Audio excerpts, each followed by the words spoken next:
Hi,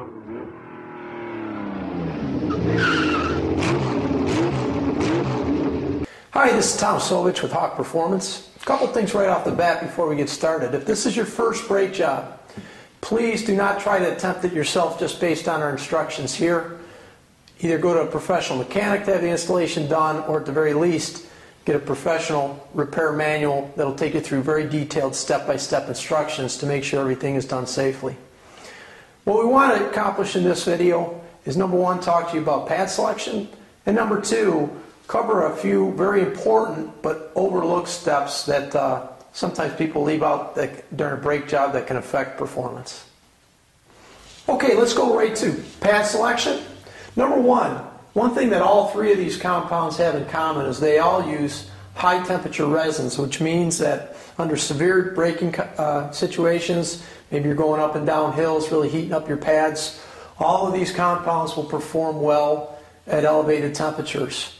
Some lower grade pads, what will happen is as you're braking and really heating your brakes up, you lose braking efficiency. So just when you need your brakes the most, the stopping power starts to fade away. In all these compounds, you'll maintain a good high level of braking. Your HPS compound is ideally suited for passenger vehicles and general automotive applications. As you go into slightly higher gross vehicle weight, light trucks, SUVs, those types of things, the LTS compound is specially formulated for having the slightly higher inertia vehicles. Severe duty compound, we really do not recommend this except in applications where you're doing a lot of heavy towing, you've got a very heavily weighted truck where you're loading up a lot of materials all the time in it. You're in a situation where this material is specially formulated for those very, very high inertia applications. For all your lighter duty applications, you'll get a much better performance with either HPS or LTS. Okay, now that we're done with pad selection, let's move on to the install. Okay, we finished our pad selection. Now it's time to start with the brake job. First step in the process is to push the pistons back into the caliper. Okay? For that, we use a C-clamp. Place it on the outside of the brake pad and start tightening the piston, clamp down. As you can see, the pistons are getting forced back into the caliper. Okay? We'll repeat that same process on the other side. Okay, you know when the pistons are back in the housing, when the backing plate is flush against the casting of the caliper. Next step is to remove these pins.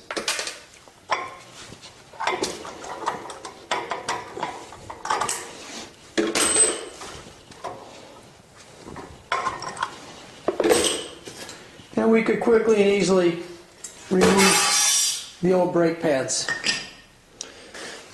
Okay, now that the pad's out, it's very easy at this point to just install two new pads, button things up, and we're done. While your brakes will work, the downside about doing that is if you look at your brake rotor, the old brake pad that you just took out of there actually put down a very light transfer film on that rotor. If you don't remove that old transfer film, either by turning that down with a lathe or starting with a brand new rotor, what you could have is one of two problems. You could end up with a brake noise, kind of a squealing sound that develops, or also sometimes you could have a judder start to occur where you actually feel a vibration as you hit the brake. So we're going to go ahead and complete the process by taking the caliper and rotor off and replacing those as well. Okay, next step in our process is to remove the caliper. There's just two mounting bolts, and they're hidden from the camera. They're located behind these pistons. So you have to reach around and break them loose.